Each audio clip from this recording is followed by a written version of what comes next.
Welcome to another video by Flat Earth Trads. Please subscribe, like and share it.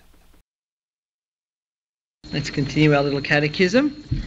And after having spoken last time about original justice, the holiness of our first parents, it's appropriate that today I would say a few words about what went wrong. Original sin.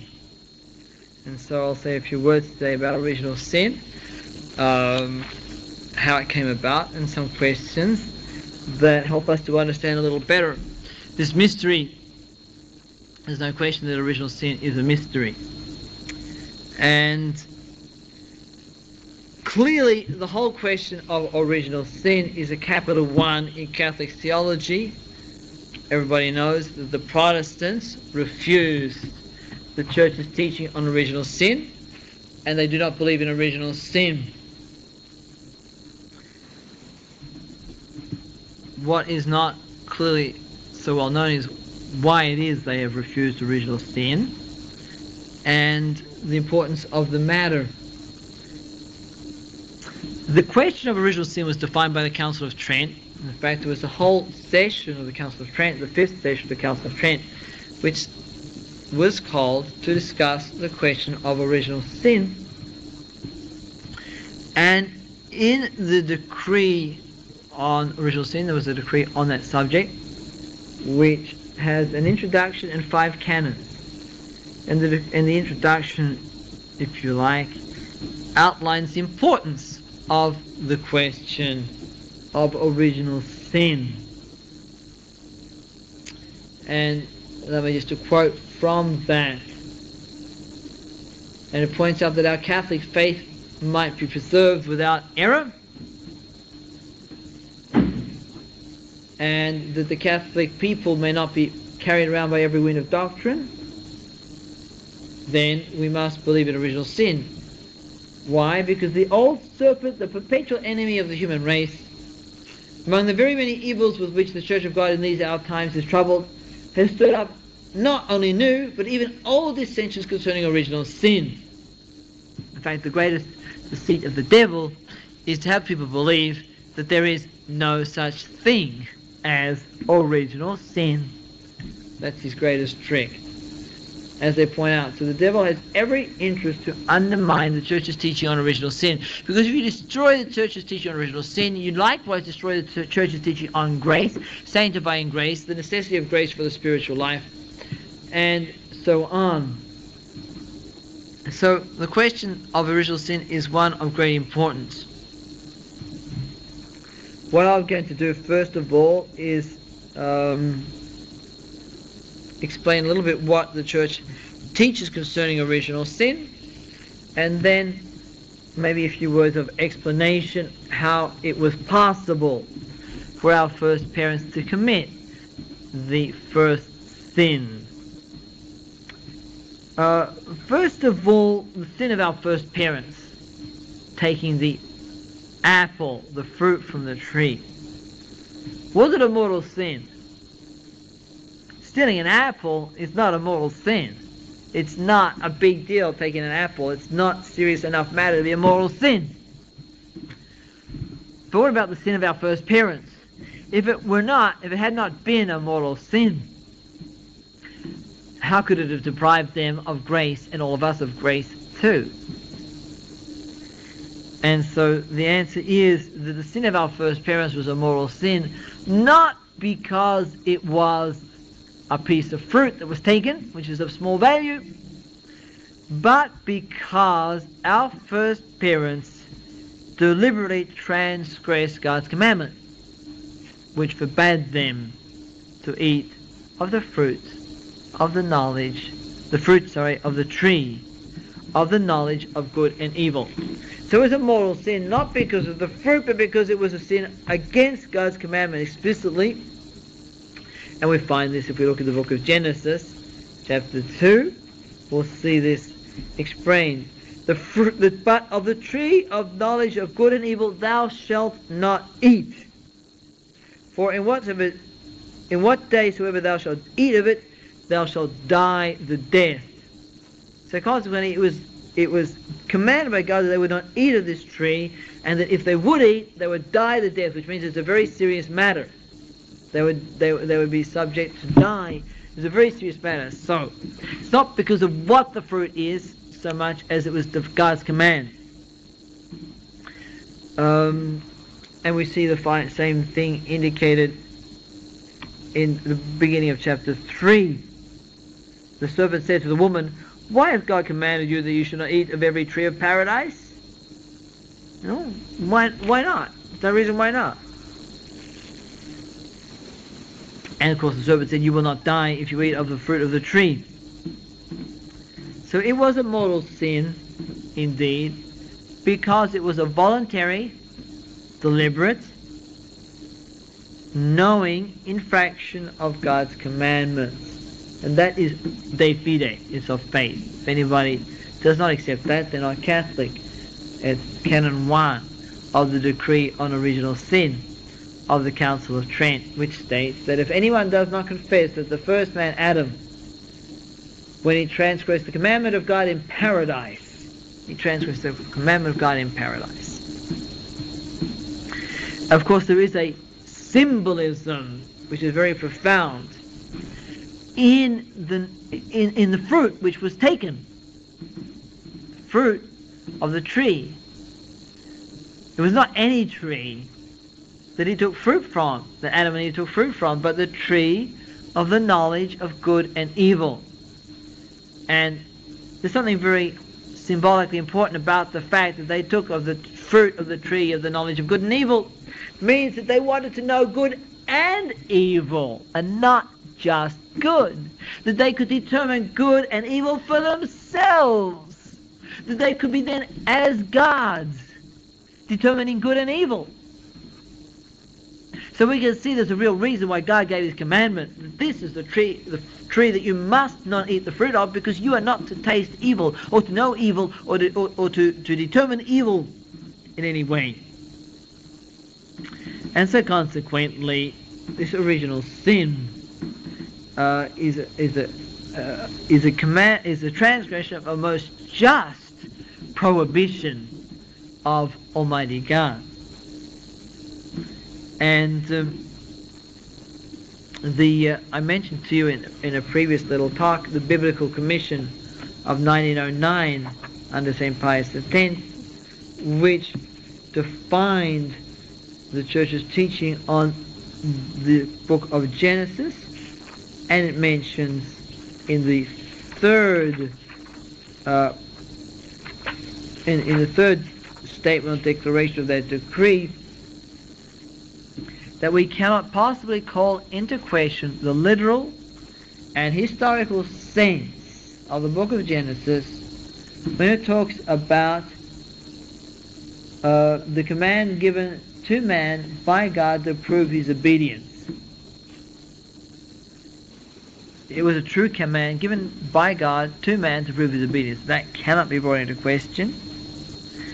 Secondly, it cannot be brought into question that the transgression of the divine command was through the devil's temptation.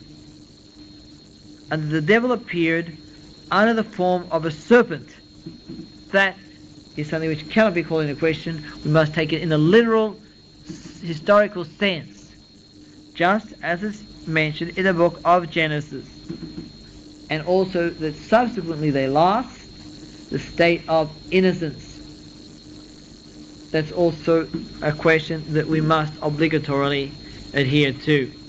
That our first parents, by their original sin, lost the state of innocence.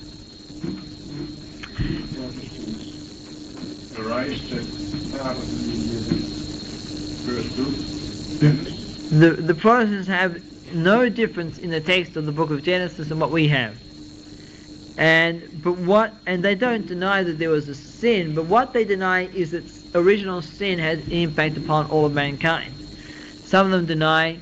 There's two schools of thought amongst the Protestants. The first Protestants, Luther and Calvin, maintained that original sin totally destroyed man's nature, so the man could not do anything good anymore. We're going to get to that opinion a little later on.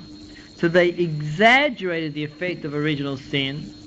Now the modern liberal Protestants claim that the original sin didn't do anything to us, and that consequently our nature is perfectly good, and therefore we can do good by ourselves. So that we have two opposing, contradictory schools of thought. Right. So, but the question here is interesting: is what kind of sin was a sin of original sin? Yes, Francis. Why did God put the tree in the middle of the garden, the tree of the knowledge of good and evil? And that's a really good question. Why did God impose a prohibition? Why did he even say, do not eat of this tree? No? Why did he even test them in the first place? It would have been better if he hadn't, because then they wouldn't have committed the sin. Right? And then we wouldn't have to deal with the effects of original sin. Obviously, God put the tree of the knowledge of good and evil for a reason, just like he forbade them to eat of that tree for a reason. And the reason was that he wanted to try man's free will. He wanted our free will to cooperate. He wanted us, in our first parents, Adam and Eve, to be docile and to practice obedience. And clearly, Adam and Eve did not. But see, we're not passive, unintelligent beings without any free will. We can't cooperate with God but by free will. And if we hadn't been given a choice, we wouldn't have had free will. If Adam and Eve didn't have a choice, they wouldn't have had free will. And so consequently, it was necessary for them to be given the opportunity of choosing, either to obey or not to obey. Either to know good and evil, or just to know good only. Leaves open the question of why did they do it? That's still another question which we're going to get to. Why did they do it?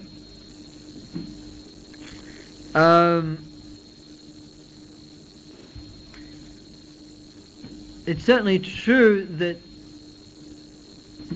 the fact that God gave man the choice is a wonderful opportunity for man, for Adam and Eve, to express their submission to Almighty God, which they couldn't have done otherwise. You know, you can't be obedient unless you're given something, a command, unless you're told what to do. You can't say, I'm perfectly obedient, when you're not told anything to do. What does that mean? It doesn't mean anything. You don't want to be obedient when you're told to do something. And so consequently, the fact they were told to do something, or not to do something in the case, gave them an opportunity to acknowledge their submission to God, their entire indebtedness to His divine goodness, gave them the opportunity to make a sacrifice to their curiosity of not eating that fruit that they wanted to see what it tasted like. Knowledge of good and evil. Oh, wait, what does that taste like? Wow. Not like the other fruits in the garden. It's not like a regular orange or apple. And so that was an opportunity for them to mortify themselves. There is a second reason that we can see is that God gave them all these special gifts, because when they were created, as we mentioned, they were created with sanctifying grace, which is a supernatural gift, and with the preternatural gifts that we mentioned last time: immortality, impassibility, and integrity, and knowledge. Those four preternatural gifts which our first parents had when they were created. And it was like there was a covenant or an agreement between God and man that if you stay in the state of grace, you will keep those preternatural gifts. And if you acknowledge your dependence and that you receive all these gifts from me, then you will keep them. But if you don't acknowledge your total dependence, you won't keep them. And so they refused to acknowledge their total dependence, and so consequently they didn't keep them. And of course, it gave our first parents the opportunity of gaining merit. You can't gain merit unless you make a sacrifice, do something which is difficult. And so if they had not had to make a sacrifice by not eating of the fruit of the tree of the knowledge of good and evil, then they would not have been any merit. And that applies to all the sacrifices we had to make too. So you can see why God gave them such a choice. Question is, what kind of a sin was it? Because remember that our first parents, before original sin, their nature was perfect. They had the gift of integrity, which meant that their lower nature was totally ordered to their upper nature, that their passions were not disordered. They could not have committed a sin of concupiscence. It was not out of desire for some luscious, juicy fruit I just want to put my teeth into. It couldn't have been that, because there was no disorder of concupiscence. What kind of a sin could it have been? There were some fathers of the church who said it was a sin of concupiscence. St. Clement of Alexandria and St. Ambrose said that. They were out of step with the rest of tradition and it was false. It could not have been. There's also a modern author who says that original sin was a sin of sensuality.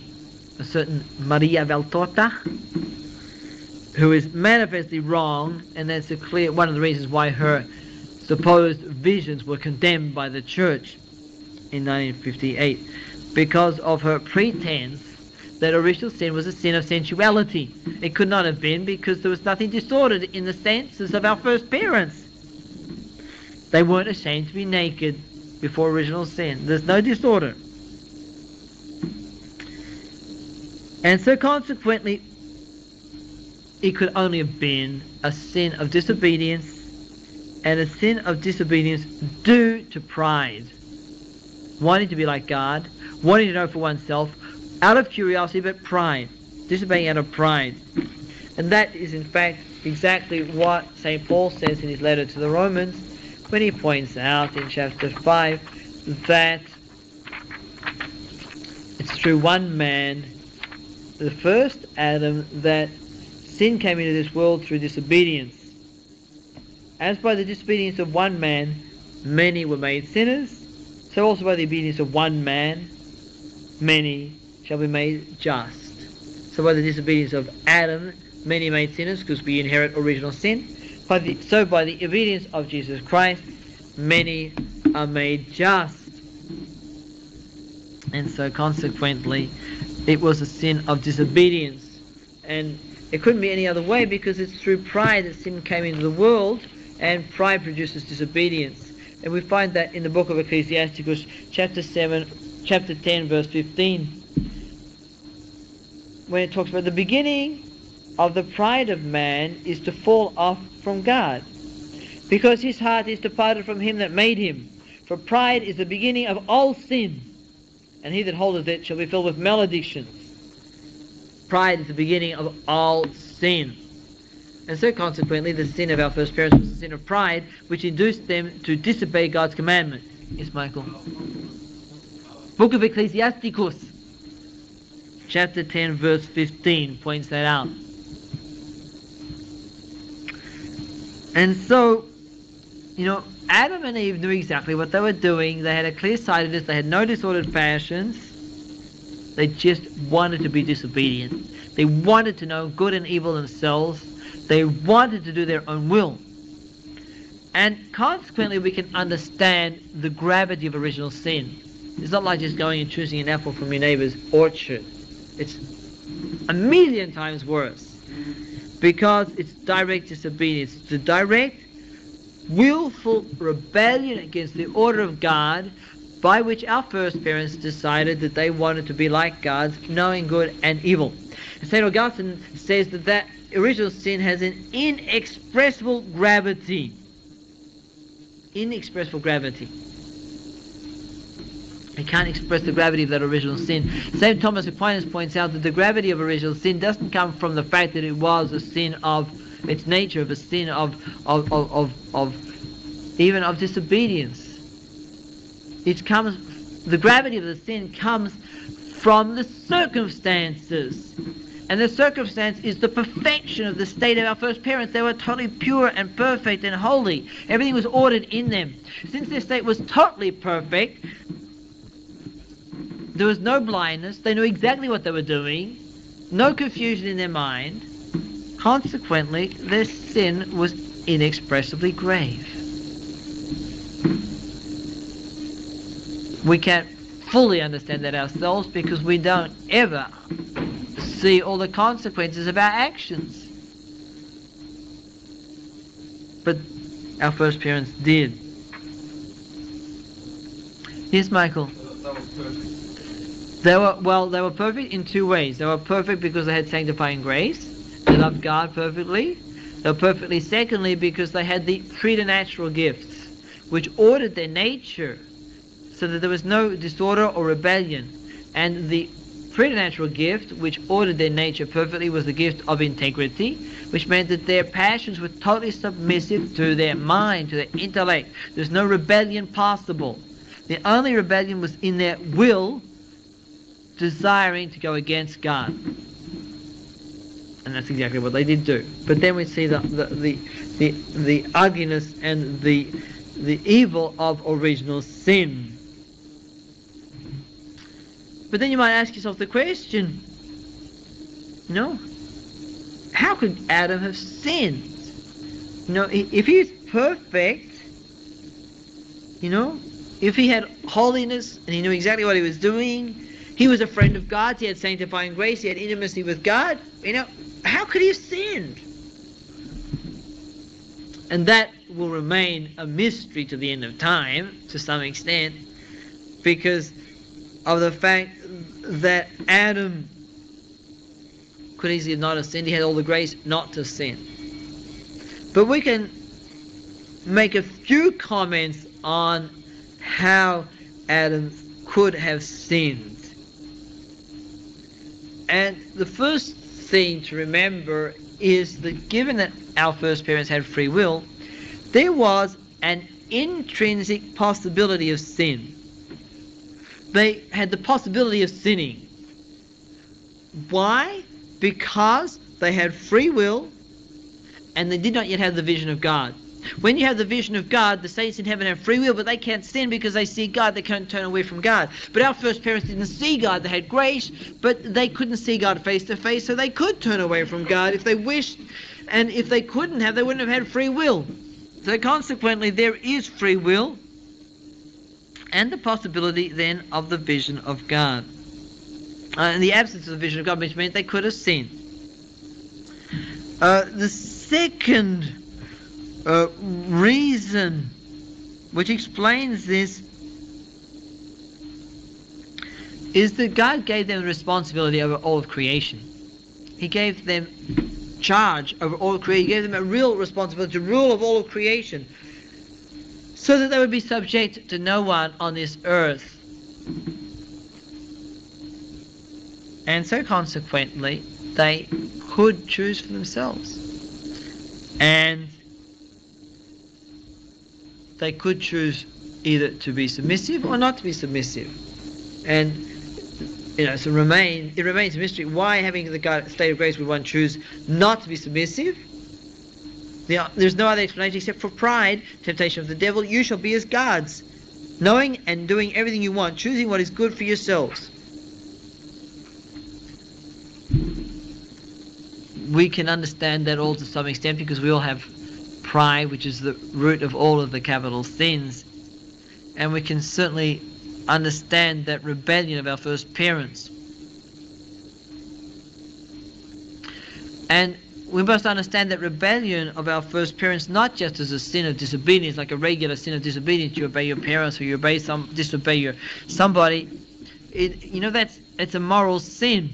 But this is more than that. This is an intellectual sin. This is a rebellion. It's a rebellion of the whole mind and will of the soul against the supernatural rights of God. And it's a conflict of the natural against the supernatural. Everything which is natural is rebelling against the supernatural order of submission to Almighty God, who has given all of his free gifts to Adam and Eve. And their nature is totally rebellious against the supernatural order. And that's the real problem with original sin. It's a rebellion against the whole supernatural order, in which man's nature expresses itself as if it wants to be totally independent. So man, so long as man is man, he can do that. And so we can see then the possibility of original sin. He can do that so long as his desires and his capacities are not entirely satisfied, and that complete satisfaction of man only happens in heaven. And so until man is in heaven, he longs for something more, he longs for something better, he longs for something greater. And so he can seek it in himself or he can seek it in God. He's got that choice. So we can see then how it was possible for our first parents to sin through pride. Yes, Reuben. Their closest was that of sanctifying grace. They were friends of God. They didn't have the vision of God. They didn't have the beatific vision. But they were friends of God just like we are with sanctifying grace. They had sanctifying grace. But they had more than we had. Because we have sanctifying grace, but we still have to deal with temptations and the passions. And they didn't have that.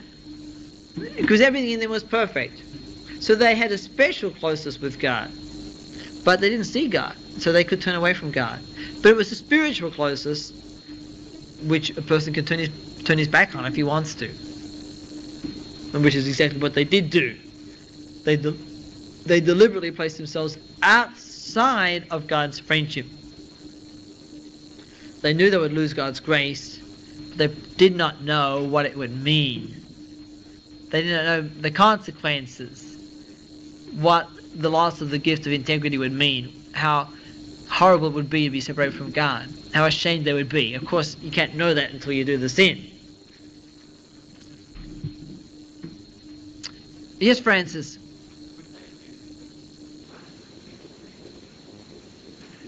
Absolutely. He appeared to them and spoke to them. And he spoke to them in the Garden of Paradise, and they heard his words. Just like they heard the serpent speaking to them. Normally serpents don't talk. But this one did, and that was, of course, the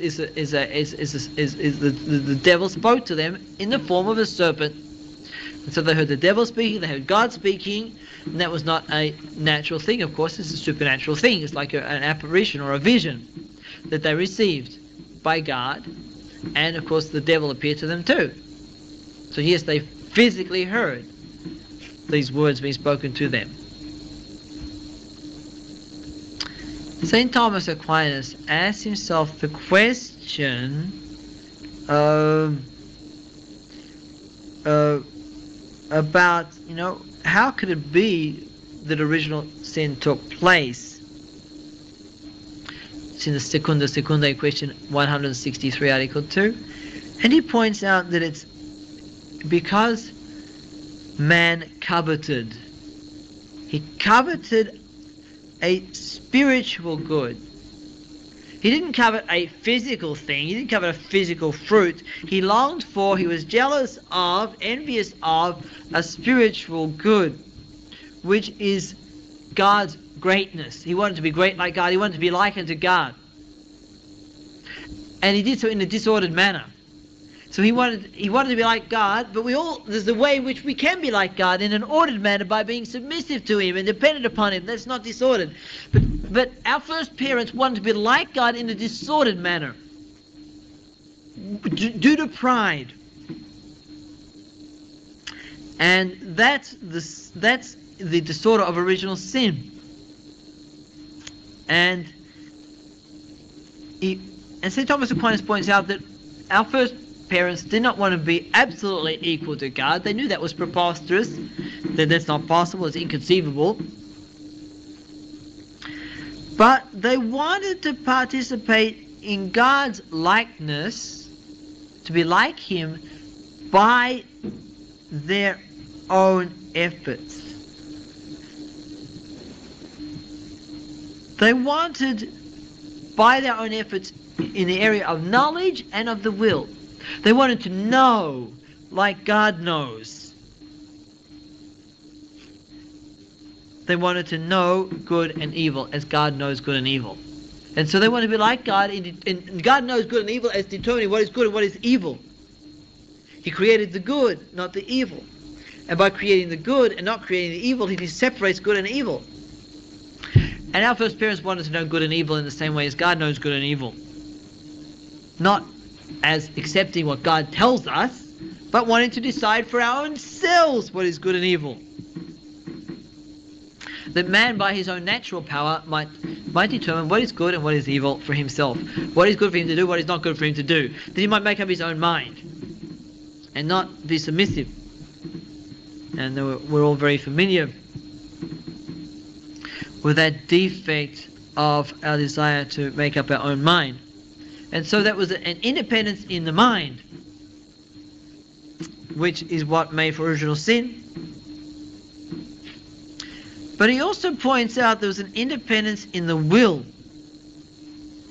And in this, our first parents had the same problem as the angels when they fell. The angels knew perfectly by infused knowledge, unlike Adam and Eve, and so consequently they didn't have to covet a greater knowledge of good and evil. The angels didn't. But our first parents and the angels together longed to be powerful as God is. They longed to do the things that God only could do. They longed to be in control of their own destiny. And they wanted to have the power to make themselves happy and not to be made happy by another. And so, but that's the characteristic of any creature. We can't make ourselves happy. It's only God who can make us happy. And so they long to be happy by themselves. St. Augustine makes a commentary on that. He says, quote, "For the woman's mind was filled with the love of her own power." Now, I don't know why he's talking about Eve only, and I'm not sure if there's a lot of consequences for that, but in any case, that's St. Augustine. But the love of our own power, love of wanting to do things, is part of this desiring to be equal with God, to be just like God. And of course there's a contempt of our dependence upon God, and contempt of the divine rule, contempt of the divine order, which sets us under God. Now, St. Thomas Aquinas asked the question, whose sin was worse? Sin of Adam or the sin of Eve? And you can think about that, well, whose sin is worse? I mean, anybody willing to give me an offer? What do you think? Reuben, what do you think? Good answer. Adam's sin was worse because he had the responsibility. It's not the answer of St. Thomas Aquinas, but it's a good thought.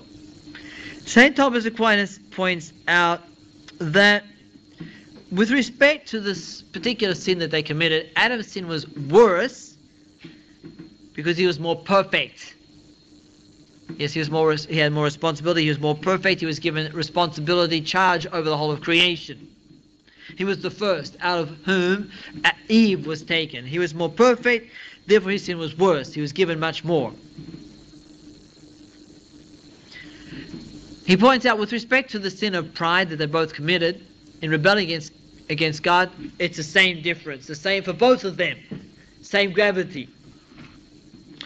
But he points out that there was a particular kind of pride, and in the particular kind of pride that Eve committed, Eve's sin was worse. Now, he may be accused of being sexist in saying this, but he said Eve's sin was worse with respect to the particular kind of pride that Eve committed. Any rapport with any other womanly pride is purely coincidental. But in any case, he gives three reasons why Eve's pride was worse than Adam's. First thing is he says she was more puffed up because she believed the serpent's lies. She believed what the devil said. She believed what the devil said, that you will be as God, you'll know good and evil. Whereas Adam didn't necessarily believe that, but he just went along with her. Whereas she believed it, which means she was full of herself more than Adam, he says. And consequently, she believed the devil's lies, that they would not die if they acted against God's will. Whereas Adam didn't believe. he just wanted to attain by his own power. Of course, he sinned by pride also. But from that little perspective of believing the devil's lies, Eve was worse. And St. Thomas Aquinas points out that Eve's sin was worse because she led another person into sin, whereas Adam did not. Eve led Adam into sin, so she's responsible for his sin too. She then sinned not just against God, but also against her neighbor. So it's worse. And he points out that Adam went along with Eve because it was his wife and he was being friendly and kind. And although it isn't right, it kind of diminishes his culpability. Yes, Miss Cullinan. Absolutely not. He should not have. And he had the responsibility not to do so. So that from one perspective, his sin was worse because he has greater perfection responsibility. But from another perspective, it was less proud. The pride was less. So it was less because it was greater because he had more responsibility, he had more perfection, more grace. But it was less because the pride was not so grave in him as in Eve. And he was weak. He went along with her, which he should not have done. And so, women more prone to pride than men? Well, that's another question altogether that I do not propose to answer. We are all very prone to pride, that is for sure. And so, but it's interesting how St. Thomas Aquinas analyzes that little question. It's always interesting. I'd like to say a few words then now about the consequences of original sin. And the first thing which is declared de fide of faith is by the Council of Trent is that the immediate consequence of original sin was that our first parents lost sanctifying grace. They lost the supernatural life. And this loss of sanctifying grace, which is declared by the Canon 1 of the Decree on Original Sin, and that they lost the holiness and the justice in which they had been established. The holiness of justice, which is a free gift of God. They lost sanctifying grace. That is immediate consequence, and it's contained in the book of Genesis, chapter 3, verse 10, which says that Adam was afraid. He was afraid of God because I was naked and I hid myself. Who told thee that thou wast naked? And obviously that's Almighty God speaking to him. And a little later on, the Lord God said, behold, Adam is become as one of us, knowing good and evil. Now therefore, lest perhaps he put forth his hand and take also of the tree of life and eat and live forever. And the Lord sent him out of the paradise of pleasure to till the earth. And so, by pretending to be as God, so that he would not take of the fruit, he was cast out of paradise, which meant that he lost sanctifying grace, he lost the state of grace. And we find that also indicated by St. Paul. He talks about original sin, and in the passage that I mentioned, when he talks about our divine Savior, that as by the disobedience of Adam sin came, so by the obedience of Christ grace came into this world. And we find this in verse 17 of chapter 5 of St. Paul's letter to the Romans. If by one man's offense death reigned through one, much more they who receive abundance of grace. So death reigned through one. They lost grace. And that grace is received then through the gift of our Lord Jesus Christ. As by the offense of one unto all men to condemnation, so by the justice of one unto all men to justification of life. Justification of life is sanctifying grace. As we receive sanctifying grace through our Lord Jesus Christ, so our first parents lost it by original sin. And of course, the grace of God's friendship was lost in the instant, and that's why they were cast out of paradise, paradise is essentially being one with God. They were cast out of paradise. They no longer were directed towards God. They no longer had a supernatural goal. Their mind and their will were no longer in conformity with God, and so consequently, they no longer had sanctifying grace. So that's the doctrine of our faith, that sanctifying grace was lost. That's those who believe in sanctifying grace accept that. Of course, the Protestants don't believe in grace. And if you don't believe in sanctifying grace, if you don't believe that man can be pleasing to God through grace, then what does it mean saying they lost grace? It doesn't mean anything at all. A second consequence of original sin is, and also defined by the Council of Trent, that our first parents provoked the anger and indignation of God. They provoked God's anger. And that's declared also by the Council of Trent, that Adam incurred through the offense of that prevarication the wrath and indignation of God,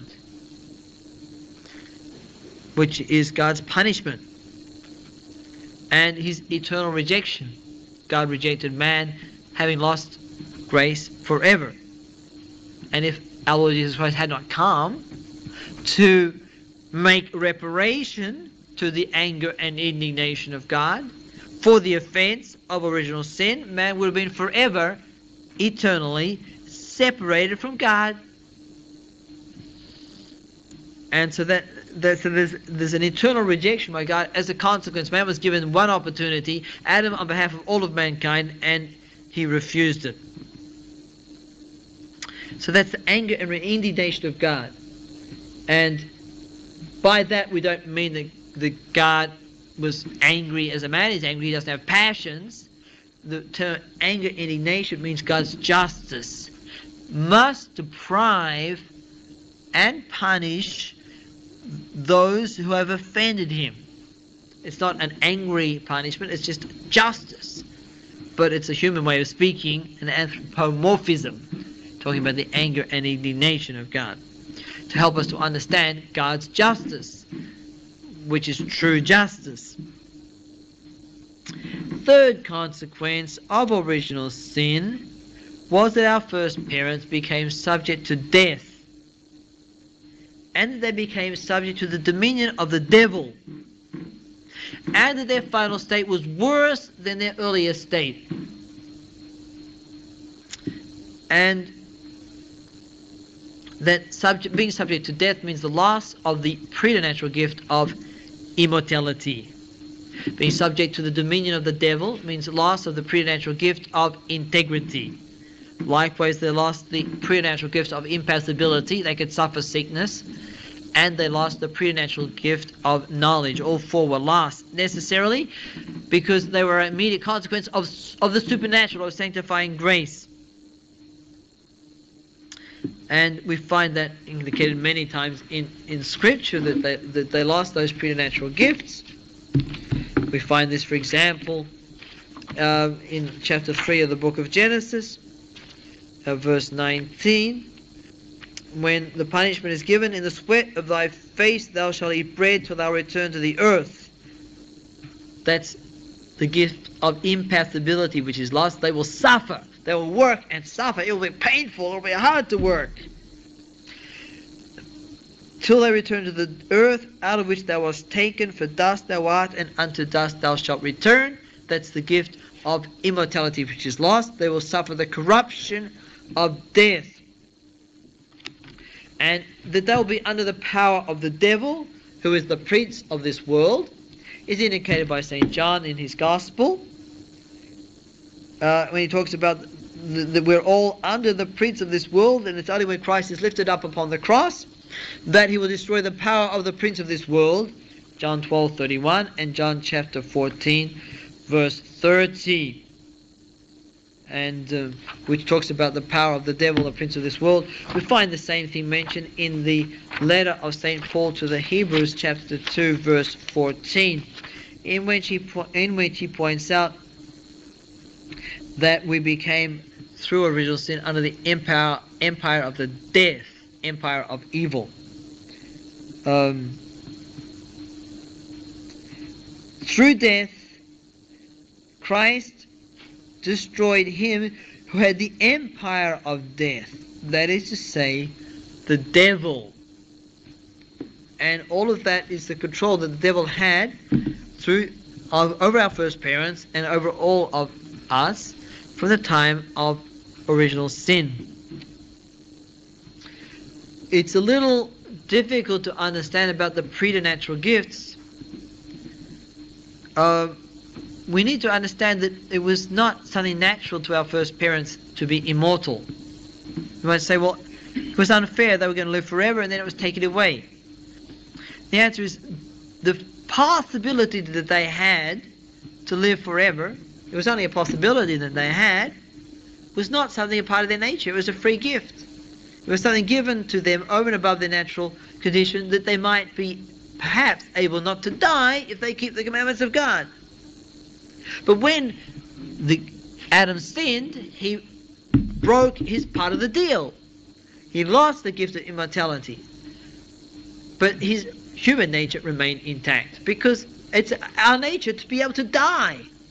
We're creatures. Like any other animal, we can die. So consequently, the fact that we can die is not a destruction of our human nature. So that by original sin, our human nature is not destroyed. And there is a grave error on this question. And it's the error that I mentioned at the beginning of the certain Protestants like Luther and Calvin, and certain Jansenists in the 18th century likewise, and a theologian by the name of Baius in the 16th century, who maintained that Adam's gifts were natural to him, his immortality, it was natural for him to live forever, so that when he committed original sin, he lost something which was a part of his nature, and so that his nature became destroyed, intrinsically and essentially destroyed and perverted and corrupted. And that's what the Protestants say. And that's why they say that man can't do any good by himself. Man is only capable of evil. Man is totally corrupt. And that's why Luther says salvation by faith alone, because he can't do anything good. Man's nature is totally perverted and corrupt. He can't do any good whatsoever. Not even by nature. There's no natural goodness in man. He's absolutely and totally perverse. Now it's gross and it's wrong and it's false. No, it's not because we have a tendency to evil and that we commit many evils that our nature is totally perverse and false and evil. No. No. So if we say that man's immortality was a part of his nature, that's what we end up with, that man's nature was totally perverted through original sin, which is false. Even without grace, we can do many good things. There's people out in the world who don't have grace, who don't know about religion, but they can be kind to their neighbor. They can help other people out. They can be just. They can pay their debts. They can be good people. And when we say there are good people in the world, it's true. There are people who are naturally good.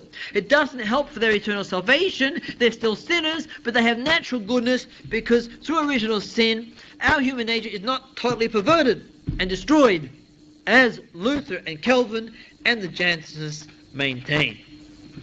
Not at all. No. So that these gifts are truly preternatural. They're not supernatural, but they enable our human nature to do things that it couldn't otherwise do, like to live forever, or to work without suffering or sweating. So, yes, Michael. The Jansenists, the heretic Jansen, started a heresy in the 17th century in Holland and in France, which is called Jansenism, which fell into, it was a very excessive heresy, and some of the errors of that heresy were the same as the heresies of the Protestants. And so they did believe in original sin, but they took it to the excess of saying it totally perverted man's nature. And they said that because they thought that the gift of immortality was natural to a man, which is not natural. It's something over and above. But all of the four gifts were lost when man committed original sin as part of the consequence of original sin. The loss of immortality, integrity, of the gift of knowledge, and the gift of impassibility. And then man's nature was returned to its natural state, the way it would have been without grace. The only problem is that through the loss of the gift of integrity, man became unable to do what he wanted to do. His will no longer has control over his lower nature, which it should have, but we need grace to have control over our lower nature. And so that's why through original sin our concupiscence rules in us, and that's why through original sin the devil has empire over us. Not that everything in us is bad, but that because there's not the order in us that there should be through the gift of integrity, our mind cannot rule over us without grace. And when we have grace, our mind can rule, but without grace it cannot rule. Hence the disorder that we all experience, and which is the wounds of original sin that we always have to fight against. So I think I might stop at that point after having treated the consequences of original sin. And any other questions? Otherwise we'll finish with the prayer.